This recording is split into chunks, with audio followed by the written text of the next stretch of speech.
Hey guys, I'm Jack and I'm back. Sorry it's taking me a while. I've been a little bit busy. I started my last semester of college, or it should be my last semester of college. So I'm ready to be done with that. I also preached a while back, so that took a lot of my focus, and I also donated bone marrow. But anyways, no worries, I'm back. But today I'm going to be talking about vision.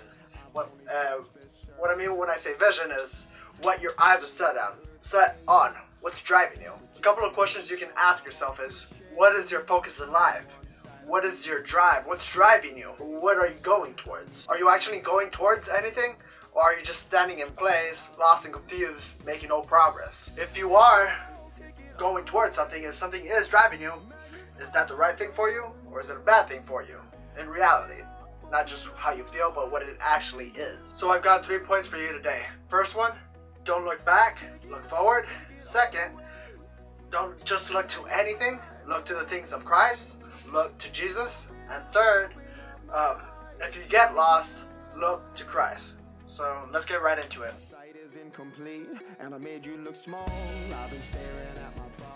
Philippians 3 verses 12 through 14 says, "No, dear brothers and sisters, I have not achieved it, but I focus on this one thing, forgetting the past and looking forward to what lies ahead. I press on to reach the end of the race and receive the heavenly prize for which God, through Christ Jesus, is calling us." Things will happen in life. You will mess up, but you can't let that be your focus in life. You can't progress and move forward if you're constantly looking back at your past and at your failures. This verse says you need to forget the past, look forward, and press on to reach the end of the race. So think about it. If you're in a race, are you gonna constantly be looking back? No, that's not how you win a race. You gotta be focused on the end goal, forget anything and everything else, and just press on.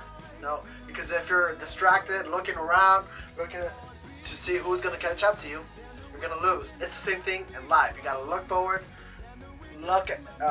focus on the end goal, just press on.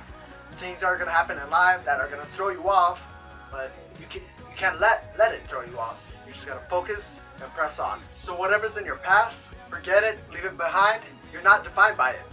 Look forward and press on to reach the end of the race. Colossians 3 verses 1 through 2 says, "And then you have been raised with Christ. Seek the things that are above, where Christ is, seated at the right hand of God. Set your mind on the things that are above, not on the things that are on earth." Hey guys, I'm having some issues with some of the audio, so I'm having to re-record some parts. But anyways, the last verse said that we need to focus on moving forward. This verse pushes it a little bit further and says that we need to focus on the things that are above, on the things of Christ. So let me give you an example. Let's say you just went through a bad breakup, alright, and to get yourself to stop thinking about your ex, you become obsessed with your crush, simply to just forget about your ex, to get yourself distracted and just not think about your ex. First of all, that's not healthy, that's not good for you, and that's not the right way of going about things. So your problem there is that your focus is on the new crush, right? And that focus isn't even something that's going to solve your problem. Now let's say if you're focused on the things of Christ, if you actually were focused on the things of Christ, you'd, I think, come to the conclusion that you need to fix yourself, make yourself a better person before moving on and going on into another relationship.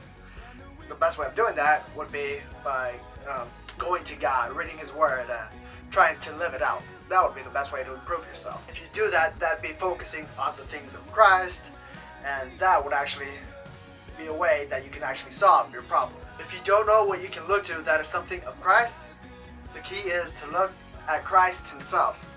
He is the key. All you gotta do is just look at Him, look at His life, and there you go. Psalm 121 verses 1 through 2 says, "I lift up my eyes to the hills, from where does my help come? My help comes from the Lord who made heaven and earth." So when you're lost and need help or need saving, all you gotta do is look to Christ. Jesus is both the way and the light to our path. John 14:6 says, Jesus is the way. Jesus is the way because of His life, and the Bible describes His life and all the actions He took. So all we have to do is just look at His life and choose to live that life. As cliche and kind of cheesy it might be, we gotta ask ourselves, what would Jesus do, and do that thing? And really that's how you find the way. Psalms 119 105 says that the word is a lamp unto my feet and a light to my path. So that means that the word will illuminate the path. So that way you'll be able to see the path and be able to know which one is the right path. And in case of if you're confused, I did say Jesus is both the way and the light to our path, and then said the word is a lamp unto our feet and a light to our path. The reason for that is because Jesus is the word, and you can look to John 1 for that. So always look to Christ. If you're lost, that means at some point you stop looking to Christ. But if you don't feel lost, that doesn't mean you're not lost, because if you're headed towards something and that something isn't something of Christ, then you're heading towards the wrong thing, and you are lost at that point. So to conclude this video, I want to talk about a story found in Matthew 14. It's where Peter is walking on water. So Peter and the disciples were on a boat. Jesus came out of nowhere and was walking on water. Peter saw Jesus and was like, "Can I walk to you?" Jesus said, "Come on out and come to me." Peter stepped out of the boat and started walking towards Jesus. As he was doing that, his focus was on Jesus, and he was able to walk on water. And he was able to just continue moving forward. But as he did that, he ended up getting distracted, looking around, and getting scared. At that point, he started sinking because he lost focus on Jesus. And so he started sinking. But that wasn't the end for him, because Jesus was there. Peter started screaming and yelling out for Jesus to rescue him. And obviously Jesus went to him and pulled him out of the water and rescued him. It's the same thing in our life.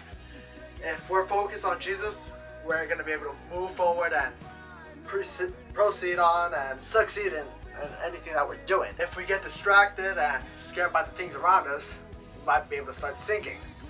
But it's not the end for us, because obviously you can always call out for help, look to Jesus, and he'll be able to pull us out. So if you think about it, as long as we have our eyes set on Jesus, we can be capable of some pretty amazing things in our lives, just like Peter did. That's all I have for today, guys. If you enjoyed the video or were able to see things from a different perspective, make sure to leave a like and subscribe if you haven't already. If you didn't like the video, go ahead and leave a dislike, but make sure to leave a constructive comment. Someone went a while back and disliked a couple of my videos, but left no comment, so I'm just left here thinking that they're just being a hater. It's whatever though, but guys, remember to preach at all times, and if you have to, use words. Love y'all, God bless.